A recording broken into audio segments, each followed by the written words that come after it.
Good morning, or maybe good afternoon, or perhaps good evening, depending on what time you're watching this. But in any case, I hope that all is well with you and your family. For my devotion today, I want to share a story from the New Testament, the story of Magdalene. A few while back, I shared a devotion from the same story. Today, I'd like to take a closer look of that if I could.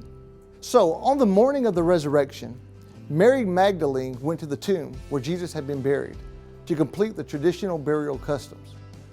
When she arrived, she discovered that the stone had been rolled away and that the tomb was empty. In her distress, she thought that the body had been stolen and even failed at first to recognize the risen Christ when face to face with him. Weeping, she looked inside and saw an angel who said to her, "Do not be alarmed. You seek Jesus of Nazareth, who was crucified. He is risen. He is not here. See the place where they laid him."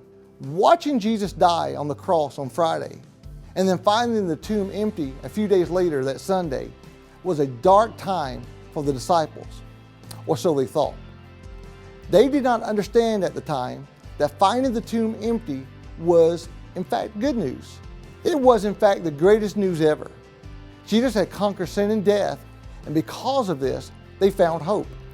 Because of this, we can have hope as well. When bad things happen to us, it's easy to focus on the situation and not realize that God is with us and that He is at work in our lives. The same God who overcame death, who turned the darkest day ever into the greatest news of all time, can take any situation that we're facing and turn it around for our good and for His purpose. So, the next time you find yourself in a dark place, remember that it might be Friday, but Sunday's coming. Have a great week.